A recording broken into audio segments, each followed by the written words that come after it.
In this video, I'm going to show you how to replace your rear brake hose on your Chevy Cruze. It's located behind your rear wheel. You can take these off by hand to get the hubcap off, or you can use your gun.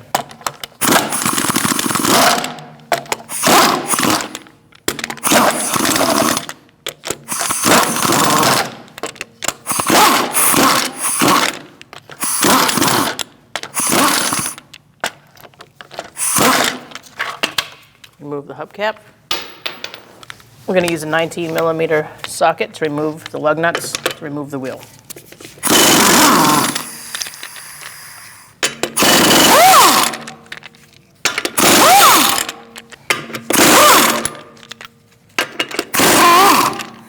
Remove the wheel.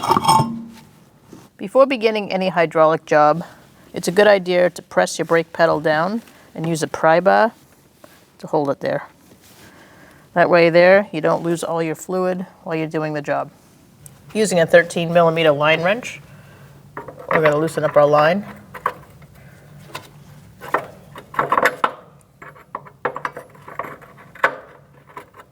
Once it's loose, you can switch to a regular wrench.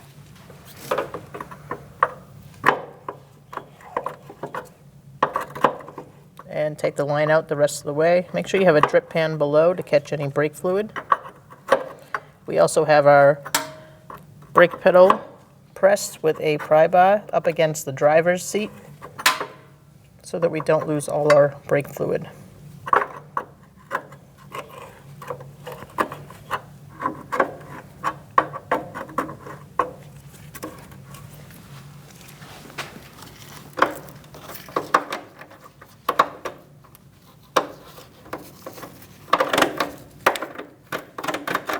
Pull your line away. After you get your line loose, you're just going to move this fastener thing and get your hose out of the bracket. Ours is pretty rusty. It should just slide out.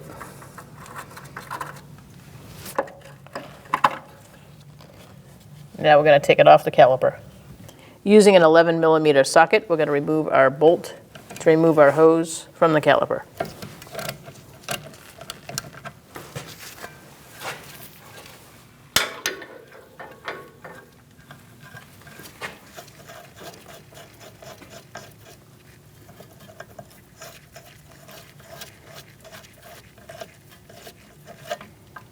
Once you remove that, make sure that both washers are still on the bolt and not stuck on the caliper.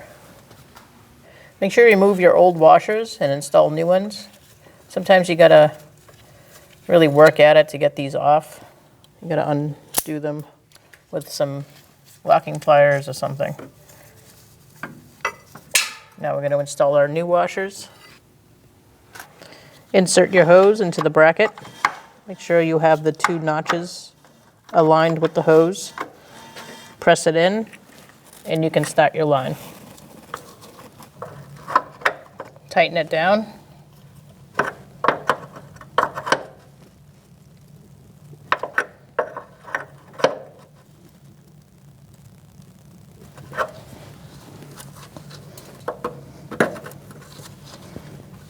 Make sure it's tight, and then we're going to attach it to the caliper. Now we're going to put our bolt in with our washers on the other end of the hose. Make sure you have one brass washer here. Feed the bolt through. Put the washer on the other end. Make sure the surface is clean on the caliper. And now we're going to put the bolt in.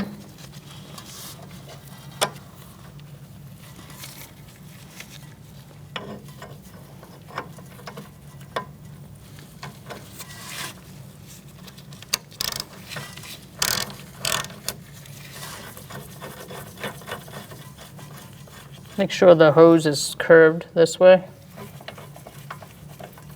and this block lines up correctly.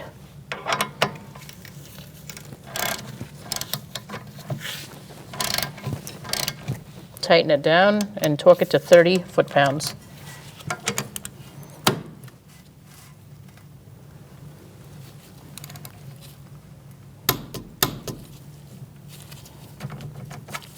Now that we're done doing our job, we're going to take our pry bar out and pump it up a little bit just to get that brake fluid in there through the line.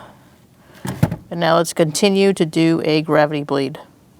Going to use an 11mm line wrench and loosen up the bleeder. I have a drip pan below. And now we're going to wait for the brake fluid to come out. And once it gets to like a steady stream or a steady drip, we're going to close it down. Cool, once you have a steady stream going, like this, you're going to close down the bleeder.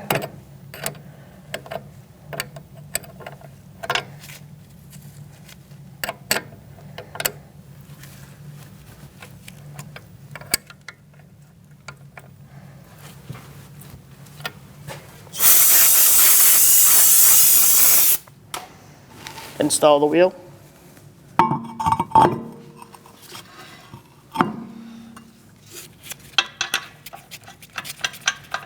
Start your lug nuts by hand.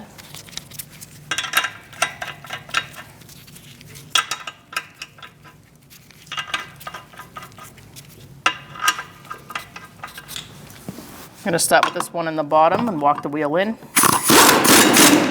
Now I'm going to do it in a crisscross manner.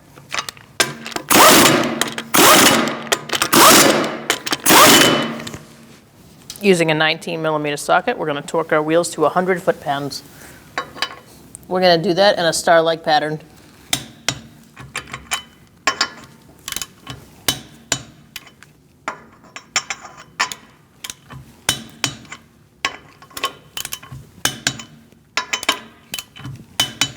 Now we're going to put our hubcap on.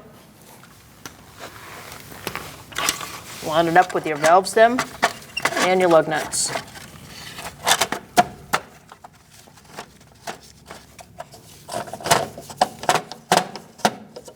Sometimes these pop out, so just push it back in.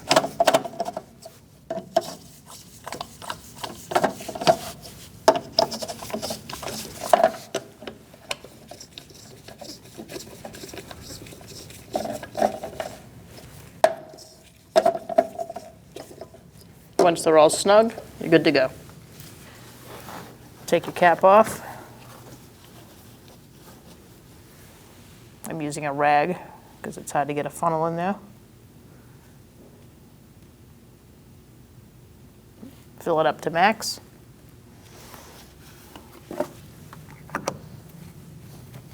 Put your cap back on. Now we're going to bleed the brakes. We're going to start at the right rear and then go to the left rear. Then you're going to check your master cylinder, top it off, and then you're going to go to your right front and then your left front. Remove your bleeder screw cap. We're at the right rear wheel. I have someone in the vehicle and they're going to pump up the brake for me. Pump it up, please. Hold it. She's holding. Make sure you have something to catch the brake fluid with. I'm going to use this. You're going to open your bleeder screw. You're going to look for air bubbles. Is it to the floor? Down. Close the bleeder screw. Pump it up, please.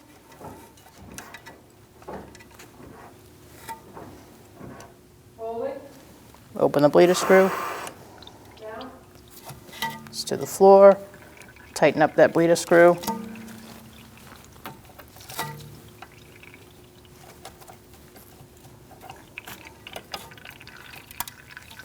Pump it up, please.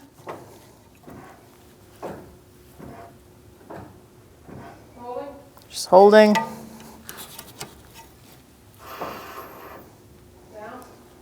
Just to the floor. You're going to keep doing that till you don't see any air bubbles and it's a steady stream. Tighten up your bleeder screw if you're done.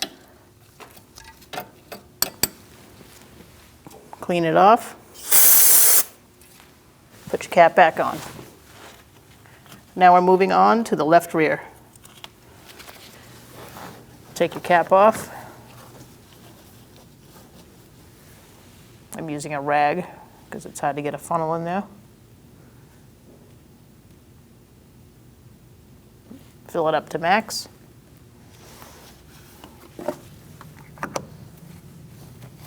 Put your cap back on.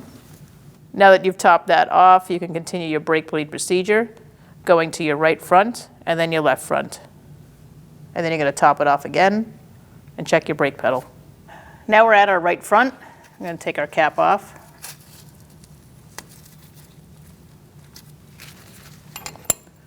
For the right front, this is a 10mm wrench. Pump it up, please. Hold it.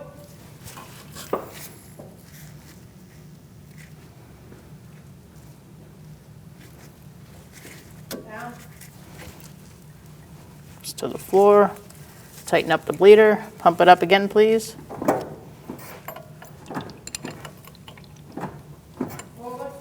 She's holding.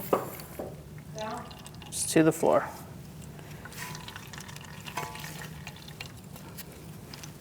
Pump it up, please.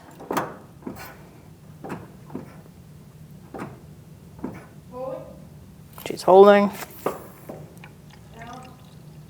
And it's to the floor.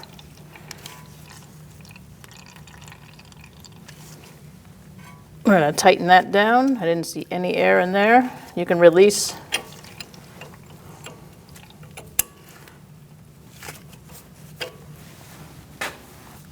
You can clean it off.